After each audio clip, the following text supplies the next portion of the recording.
Flosstube. My name is Becca and I'm SamBrie Stitches here on Flosstube and Instagram. And this is another special edition of Interview with a Flosstuber.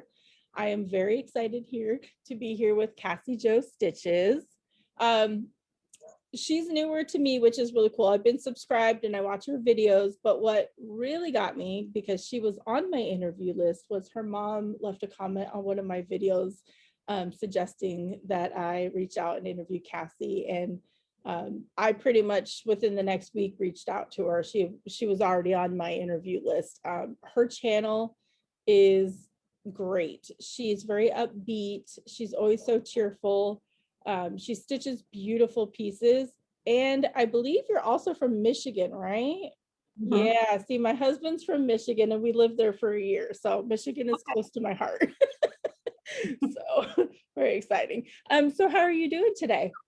I'm good. I was working from home this morning, so this is a nice break. Oh, good.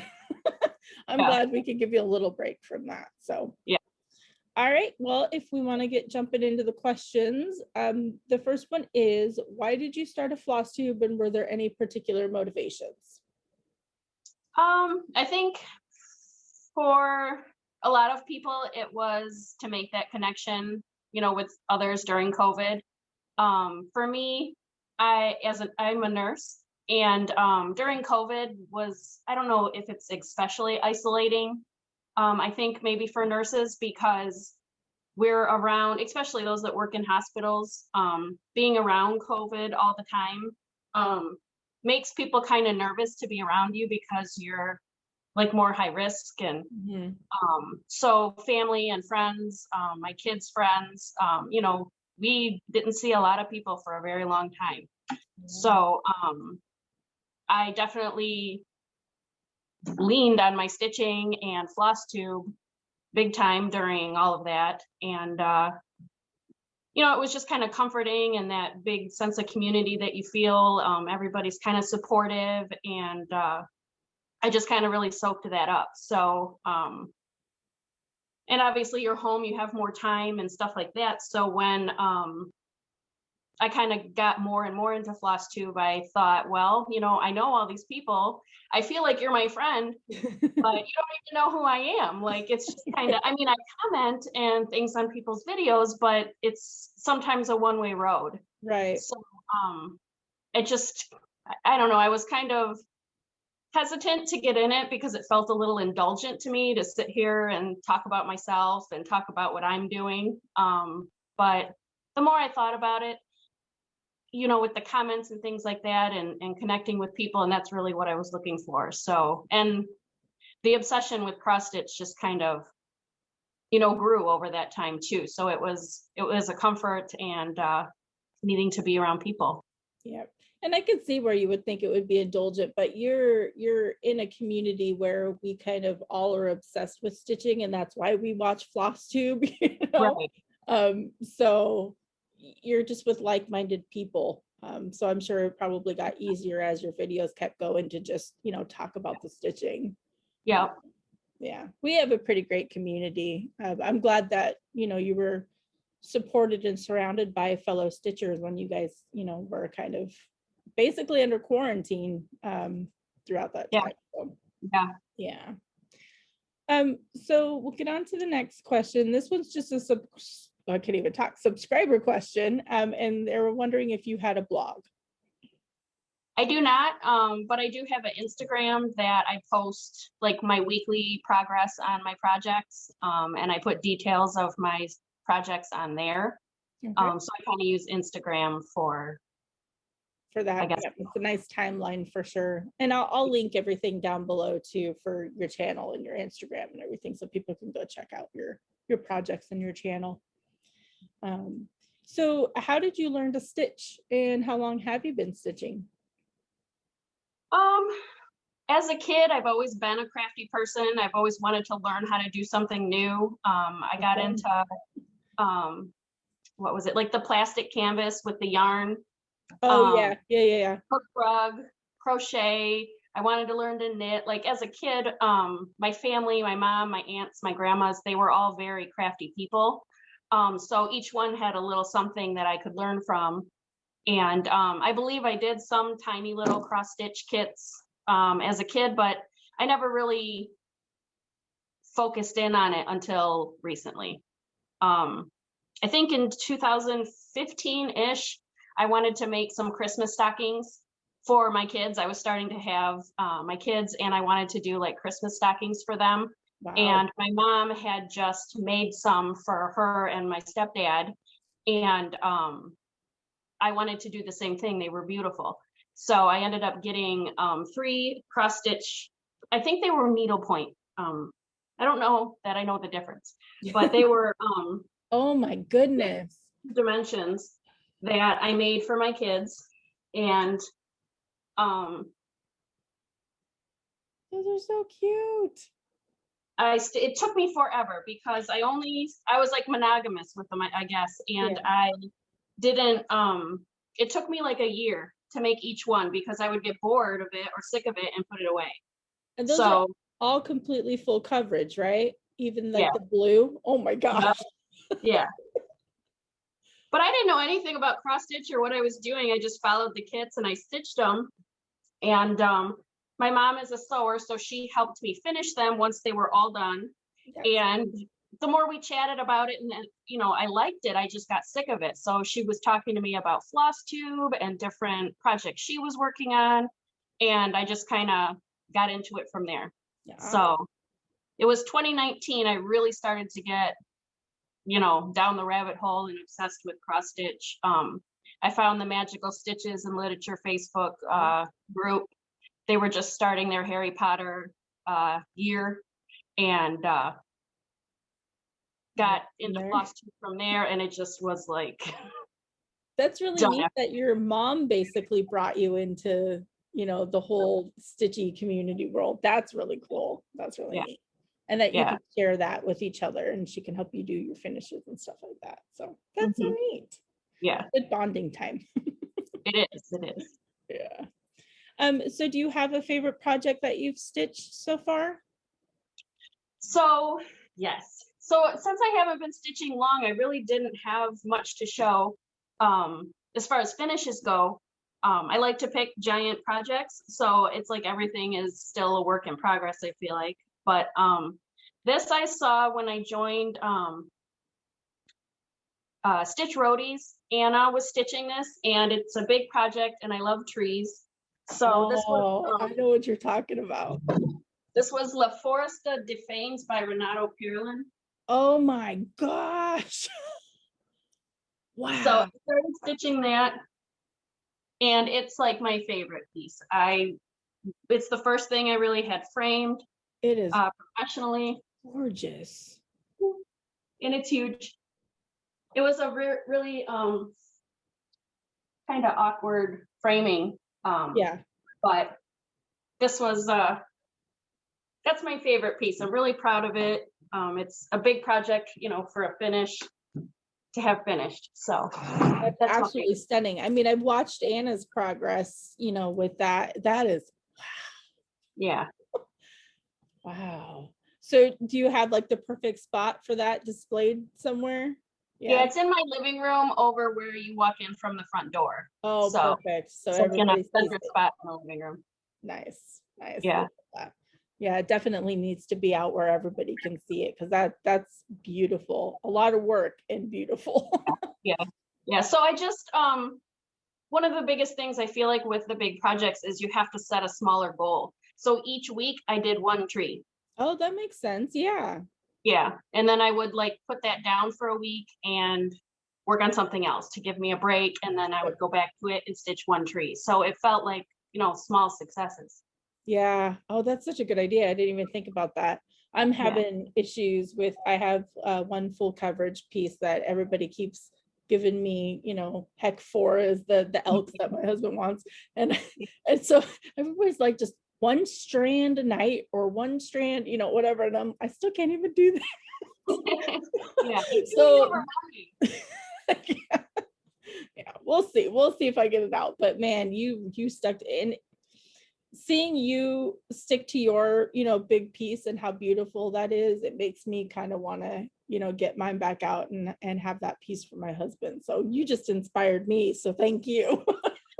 I'll get it back out and try to work on it. So what do you enjoy most about stitching? I think this is a common answer too, so it feels a little cliche, but just it calms me down, it gives me peace. It makes me feel like I'm accomplishing something, working towards that finish or finishing that goal, or you feel like you're making progress on something. So it's just kind of small successes, and it's just a lot for anxiety for me to help that. Yeah.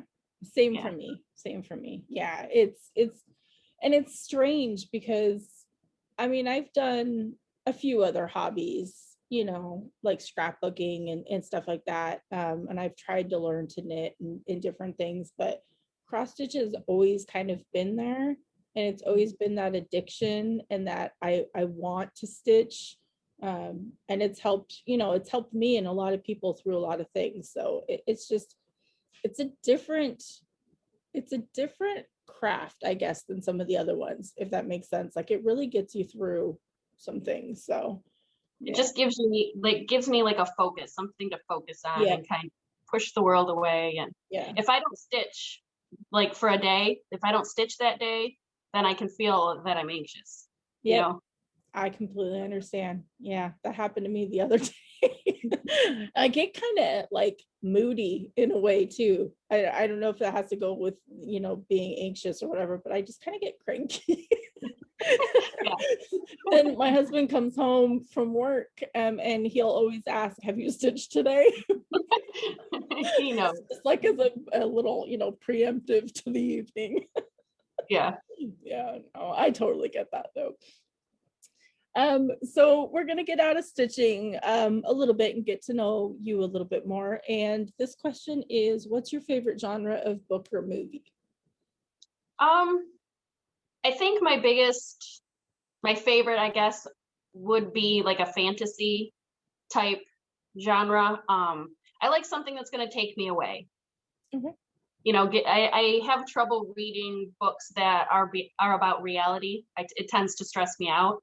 So if it happens in a fantasy world to these people that like do magic or something like that, then that could never happen. So it's, something that I don't have to stress out about. So I love Harry Potter.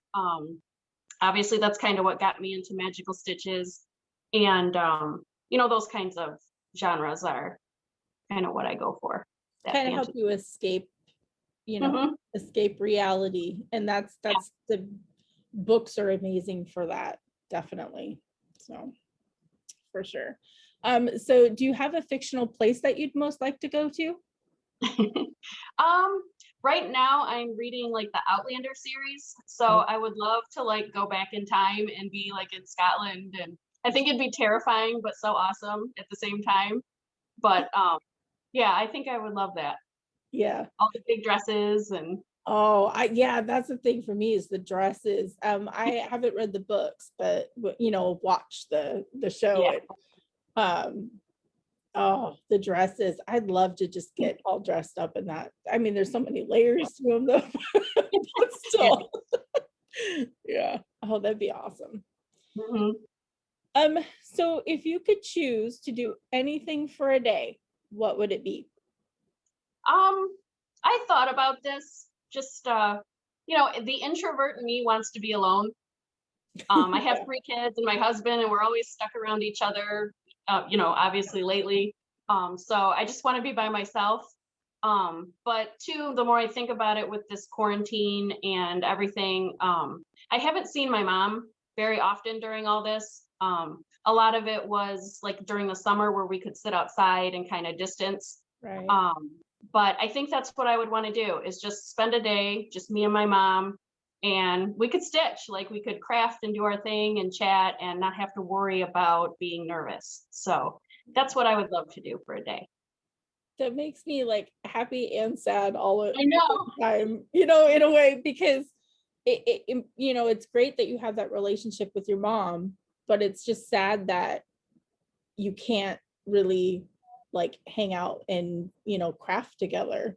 Yeah. because of the current situation, Right. with COVID. But yeah, no, I totally, oh, that sounds like it would be an amazing day for you though. So hopefully that'll happen soon, or it's almost spring. So at least, Right. spring you can kind of get outside a little bit more. So Yeah.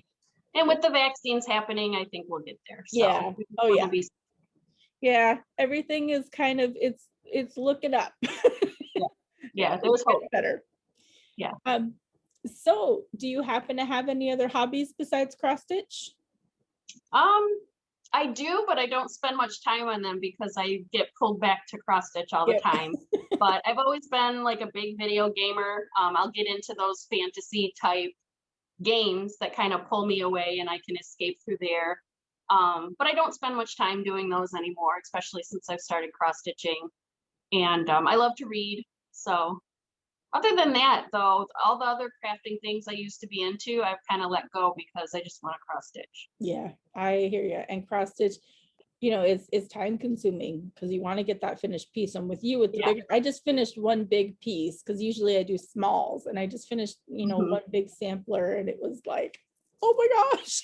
Yeah. So, but it took forever. So yeah. I just actually received a big thing in the mail of wool felt that I'm gonna try and do applique. So we'll Yeah. see how that goes. It seems Yeah. like it's easy enough to where I might be able to do it. So yeah. Oh, this is one of my favorite ones. And it's, how would your friends describe you? So I did, to get a little mushy. My mom is my best friend. So I asked her how she would describe me. I love that. And she said that I'm caring, I'm funny, giving person. She said I'm a good mom, which made me cry because you always doubt yourself. Yep. And then she called me her hero, which again made me cry because I mean, you always want your mom to think good of you. So to have her say those things about me just kind of filled up my heart. Yeah, wow. I almost got teary-eyed a little bit. I love this question, and I love that many of the people that I've asked have reached out to others. And I love that your mom is your best friend. That is awesome. Because you wouldn't think to ask, whoever your best friend is, what they think of you or how they would describe you, in a normal situation. So this is kind of fun for everybody to learn about you, but you also to learn about, what your best friend thinks of you. So wow. Yeah. Those are amazing, amazing traits to have. So, and I totally get the whole doubting yourself as a mom. I'm a mom too. My kids are older, but I still doubt myself with decisions every day of, allowing them to do this or that. So it's good to hear. It's good to hear every so often for sure. Right. So we're going to talk back into stitching a little bit, and it's, how do you prefer to stitch? Do you use a hoop, a Q-snap, scroll frame, that kind of stuff? I use a scroll frame. No, I use a Q-snap. Or if I'm my on-the-go project that I keep in my car, I just have in a small bag, so it's easy to use. So that I'll just do in hand. But I definitely prefer the Q-snap. I can curl up in my lazy boy and just stitch on the Q-snap, and it's super easy. Yeah, I love the Q-snaps. I don't know how I ever stitched without them. I tell you. So I'm curious. So with the Q-snap, do you stitch in the well, or do you have your stitching on the top and then you? Okay. See, I stitch in the well because I like to, finish without having the things blocked. But I'm always curious, and I should probably start asking that of other Q-snap stitchers, in the interviews, because I stitch in the well. Yeah. No, it makes sense totally. I'm just a creature of habit. So that's how I was taught. So that's just how I'm going to do it. I never tried it the other way, but I've heard other people talk about it and I never tried. Yeah, it's whatever's comfortable. I was just curious, because I guess there's two different breeds of Q-snap stitchers that I've recently discovered. So yeah. Do you have like a preferred fabric that you typically stitch on, or are you just kind of any type? I have projects on anything. When I first started stitching, I tried like even weave. I tried Monaco even weave. I have Ada projects, especially my full coverage. I can get the gridded Ada, and it's just super, super fast.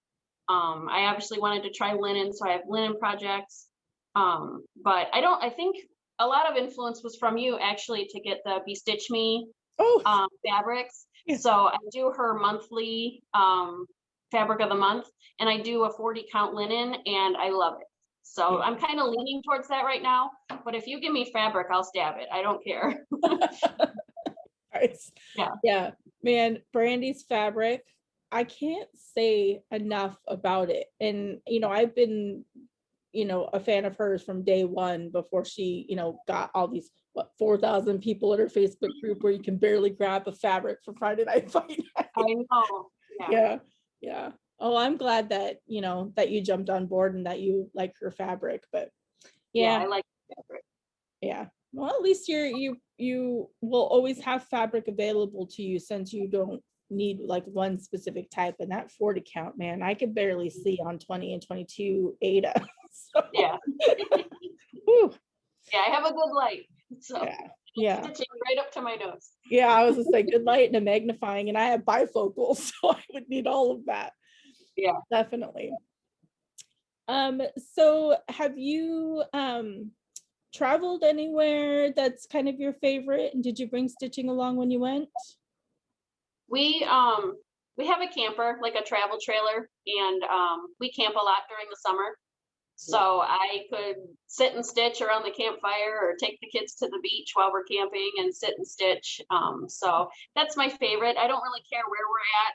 We tend to stay in Michigan. But as long as my camper's there and my stitching's there, that's my favorite place to be. That's awesome. See, we like to camp too. And what makes it even more special is when you bring your stitching along with you, like during those, family trips and stuff like that, they have memories attached to them. I'm really, really big and sentimental on that. When you look at a piece and you're like, oh, we were camping here, and the kids were this old and that kind of stuff. So that's really Yeah. neat. That's huge. Yeah. Love that. I can't wait to go camping again. We do a tent, but my husband and I are getting older, so we probably need a camper. Definitely. So what can you not do without for your stitching? Like your favorite go-to must-have besides the basics? Right now, it's my tablet. I have the Pattern Keeper app Oh on yeah. there, and it's just making it just so much faster and easier for me.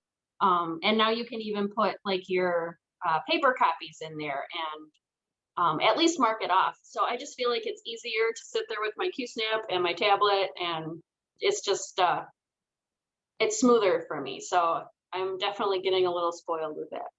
Yeah, I'm so sad that it's not available on Apple products, Yeah. but I did go out and buy a tablet so that I could get Pattern Keeper from my full coverage, and it is a game changer, like huge. And the improvements that keep coming along with that app are crazy. Like being able, because before you couldn't add in like your paper, copies or anything like that. So yeah, it's definitely a game changer.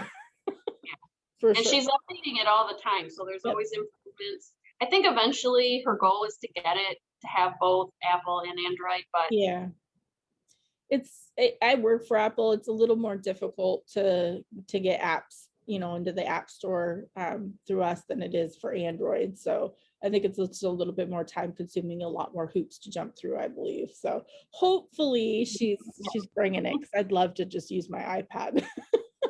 But we'll see.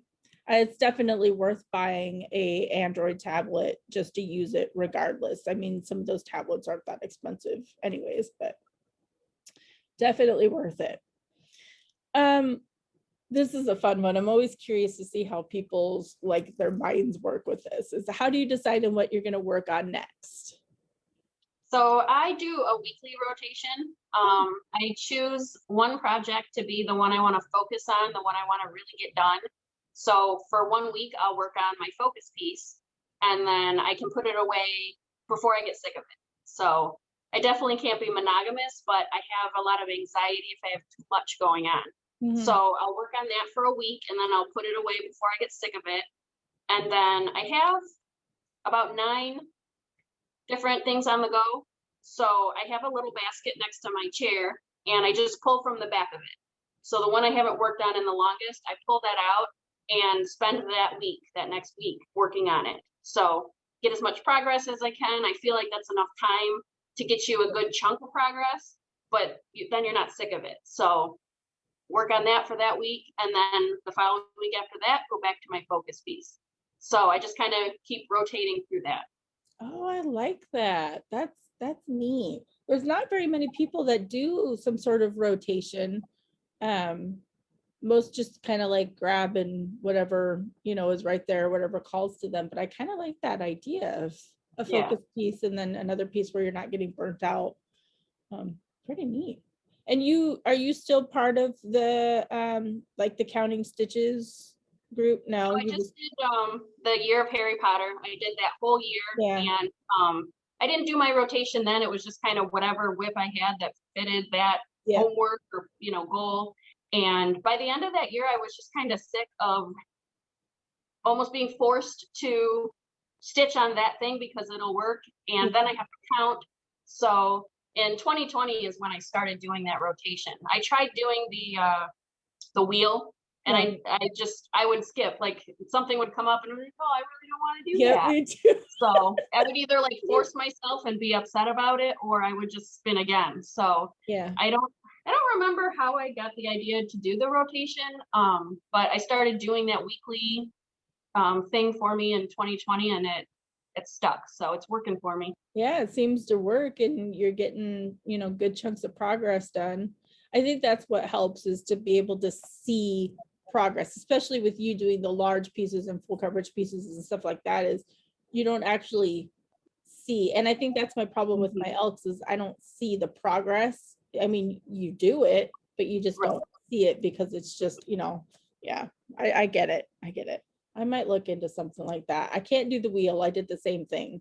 I tried that for Mania last year and I think it lasted a couple of days and I was like, you can't tell me what to do. Yeah. So yeah, I like that idea. So we are down to the last question. And I say it in every interview, but it's my most favorite. And because we are still towards the beginning of 2021, it can be 2022 if you want, but it's what's the best thing that has happened to you so far this year? I think that with COVID and seeing, all my patients and going through all that experience, back in April, I used to work ICU a couple years ago, so they grabbed me and pulled me back to ICU for the month of April, and I worked the ICU COVID patients, and thankfully it was only for a month. But it really affected me seeing what everybody's going through, the patients, their families. It was a big eye opener, and it kind of taught me that time is precious, and my family is what's important. I couldn't care less about the things around me. I just want to be happy. So if stitching makes me happy, I'm going to do it. My kids make me happy. My husband makes me happy, and that's my focus. So you don't know how long you're going to be here, and how long you'll have with family. So it just kind of showed me how important they are to me, that you kind of lose focus of that You sometimes. do. So You take it for granted until Mhm. something like that comes along and it hits you in the face. I cannot believe that even if it was just a month, I'm sure that you went through a lot and saw a lot. And I couldn't imagine. I absolutely couldn't imagine that. So, so thank you, because you were on the front lines, being a nurse and going through all of that and seeing things that you really probably would never want to see again, obviously. Yeah. So wow. And I do say this in a lot of the interviews too, is COVID is horrible, COVID is terrible. We all know that. We've lost so many people, but it has also had a lot of positive come out of it too. You know, families growing closer together, Right. people joining the stitching community because they're in quarantine and gaining a whole bunch of new friends. This Zoom, being able to talk to each other is awesome. The Stitchy Zoom meetups that happen, awesome. So yeah, yeah. Thank you so much just for opening up like that, and what you went through. Wow. So, and I'm glad it brought you and your family closer, and I hope you get to spend more time with your mom too. Um, Yeah. it's getting better. It is. Yeah. Getting Getting better there. slowly. Yeah. But thank you so much for taking time out of your work day. I'm glad I could give you a break. Yeah, this was way more fun. I'm sure it was, or at least I hope it was. Yeah. And we did see a little quick glimpse of your fur baby that jumped down. Yeah. I was hoping I think they got bored and now they're sleeping. Oh, I was hoping that they'd come back, but that's okay. All right. So thank you again so much. And we'll say bye to everybody on Flosstube. Bye, Flosstube.